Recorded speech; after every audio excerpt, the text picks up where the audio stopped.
उमर अल्ताफ साहब, क्या कठपुतली बने रहने का जो रिस्क होता है वो अब इमरान खान को समझ में आ रहा है? जैसे वो सेना के हाथों में थे, पलकों पर पहले बिछाया और अब जाहिर तौर पर उनको धूल चटवाने के मूड में दिख रही है आर्मी।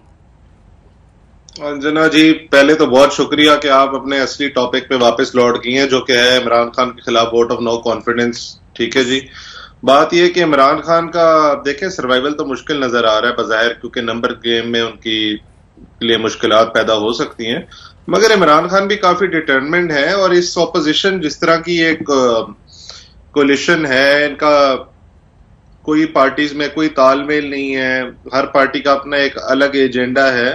तो इमरान खान को अभी भी इनके आपस के इख्तलाफात और इनके एजेंडाज हैं, इमरान खान उसका फायदा उठा के बचने की कोशिश करेंगे, पूरी हद तक जाएंगे। तो वो चाहेंगे कि अवामी प्रेशर, वो अपने तमाम जो उनके हरीफ हैं उन पे इतना अवामी प्रेशर के थ्रू वो एक असरअंदाज हों ताकि उनके खिलाफ जितनी भी मूव्स हैं उनको वो बाजी पलट सकें। क्योंकि अगर वोटिंग हो गई तो इमरान खान के लिए बचना मुश्किल नजर आ रहा है फिलहाल, क्योंकि उनकी इत्तेहादी जमातें भी उनकी सपोर्ट अब उस तरह नहीं कर रही और उनकी अपनी जमात के अंदर भी एक वाज़ेह स्प्लिट आ चुका है। आरज़ू काज़मी, इस मकाम तक क्यों पहुंच गए इमरान खान? देखिए, इस मकाम तक ये सभी पहुंचते हैं, चाहे कोई सी भी पॉलिटिकल पार्टी हो। ये लोग एस्टैब्लिशमेंट के कंधे पे चढ़कर आते हैं और एस्टैब्लिशमेंट ही इनको बाहर निकाल देती है। जो लोग ये कह रहे हैं कि नहीं जी फौज का कोई रोल नहीं है, तो फिर जिस वक्त के ये कहा गया था DGISPR की तरफ से कि हम न्यूट्रल रहेंगे, तो इमरान खान साहब ने ये क्यों कहा था कि न्यूट्रल तो जानवर होते हैं?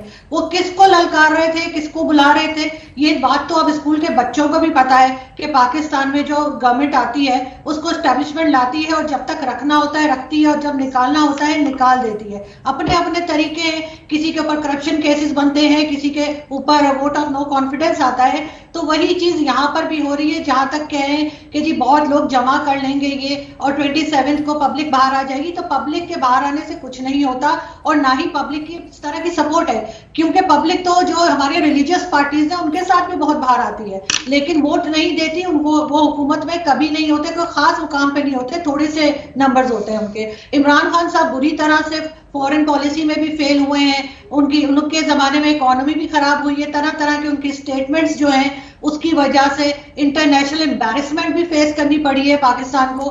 तो जाहिर है कि एस्टैब्लिशमेंट भी सोच रही होगी, साथ ही साथ फौज का भी नाम कई जगह खराब हुआ, क्योंकि बार बार ये कहा गया कि ये फौज के कंधे पे आए हैं। इनको जो है ना सिर्फ अपोजिशन ने बल्कि हर किसी ने कहा कि ये जो है सिलेक्टेड नहीं है और इनको लेकर आया गया। तो इस तरह की बातें जब इनको सुनने को मिलेंगी तो जाहिर है हटा भी दिया जाएगा। ये और बातें कि कोई 3.5 साल में, कोई 4 साल में निकल गया है, अब वो पूरी कोशिश कर रहे हैं कि उनको किसी तरीके से जो भी माफी तलाफी करके रोका जा सके अपनी पोजीशन को, लेकिन वो नहीं कर पाएंगे और लग नहीं रहा कि वो ऐसा होगा। जब DGISI की अपॉइंटमेंट थी उस वक्त भी यही हुआ था, उन्होंने 2 महीने लगा दिए थे उस पेपर पे साइन करने में। क्लैशेस तो तभी सामने आ गए थे कोरोना के जमाने में, जब उन्होंने कहा मैं तो बिल्कुल भी लॉकडाउन नहीं करूंगा, उसी दिन उसी रात को DGISPR ने कहा कि जी हम लॉकडाउन कर रहे हैं। इस तरह से इनका कहा जाता है दोनों एक पेज पे हैं, जबकि एक पेज पे नहीं है, एक पेज कब का फट चुका है। अब कोई माने या ना माने, पाकिस्तान में ये मानना पड़ेगा, बच्चे बच्चे को पता है कि फौज लाती है और फौज ही निकाल देती है, एस्टैब्लिशमेंट पीछे होती है। और जाहिर है शुरू से ऐसा ही होता आ रहा है, कभी आपको सामने नजर आता है चेहरा और कभी ये चेहरा जैसे कहना चाहिए पीछे की तरफ होता है, सामने पॉलिटिशियंस होते हैं। आज भी हमारे यहाँ जो है शहरियार पार्टी के मेंबर है, इमरान खान साहब की पार्टी के मेंबर हैं शहरियार आफरीदी, आज भी उनका स्टेटमेंट चल रहा है कि जी अगर मेरा बस चले तो जो लोग हमारी पार्टी से दूसरी तरफ चले गए मैं सुसाइड बमर बन के उनको उड़ा दूं। उससे पहले भी इनकी पार्टी के जो एक है, उन्होंने गुलाम सरफराज, ये क्या उनका नाम है, गुलाम सरवर, उन्होंने भी ये स्टेटमेंट दिया था। ये तो इनका माइंडसेट है और उसके बाद ये बात करते हैं कि जी हम चेंज लाएंगे। क्या चेंज आया है मुझे तो नजर नहीं आया। मैं यहाँ पे आपका सवाल का जवाब देने नहीं बैठी, क्योंकि आप दे नहीं सकती जवाब, क्योंकि आप दे नहीं सकती, आप देर नहीं कर सकती सवाल का जवाब देने का। आप इतनी जुर्रत नहीं है कि मेरे सवाल का जवाब दे। अरे जुर्रत तो उनमें इतनी है कि उन्होंने सच बता दिया। तो पाकिस्तान जो बहुत लोग बोलने में डरते हैं पाकिस्तान में, कम से कम सच उन्होंने बोला। उन्होंने सच बोला, उन्होंने सच बोला। आप प्लीज वो हमारे पास गेस्ट के तौर पर आई हैं, आप उनको काउंटर नहीं करें। अगर वो जवाब नहीं देना चाहती है तो आप उन पर पर्सनल अटैक ना करें। मत दें, लेकिन आप मेरे से जवाब देना, मेरे से भी जवाब। व्हाट इज दिस मर्द एंड औरत बिजनेस? हेलो, एक सेकेंड, ये मर्द और औरत बिजनेस बंद कीजिए। ये चलता होगा आपके मुल्क में? आज तक पर बैठकर आप किसी महिला से बदतमीजी नहीं कर सकते। ये क्या होता है? मर्द बन के बात कीजिए और मैं मर्द बात कीजिए। क्या बात कर रहे हैं आप? ये क्या तरीका है आपका? बात कर रही हैं आप कर रहे हैं? कौन सा तरीका है? मुझे ये क्या होता है? मर्द और औरत क्या होता है? आप इंसान को इंसान की तरह नहीं देख सकते। Absolutely shameful. आप वाइस एंकर हैं। Absolutely shameful. You should be shameful.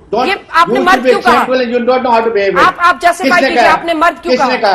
क्या आप मर्द? मैं मर्द हूं, आप मुझसे पूछिए। आपने कहा? किसने कहा? अभी कहा आपने? किसने कहा? क्या मैंने पलट बिल्कुल नहीं कहा। क्या पलट रहे हैं? डोंट टॉक मी। पलट रहे हैं आप। चलिए वापस आते हैं मुद्दे पर आइए, इसको पर्सनल मत बनाइए। और दो लोग जब बात कर रहे हो तो बीच में मत बोलिए। ये बेसिक एटिकेट होना चाहिए हर किसी को। आपने आधे घंटे से वेट, एक सेकेंड, मुझे वेट कराया। वेट तो सारे कर रहे हैं, सब अपनी बारी में बोलते हैं ना।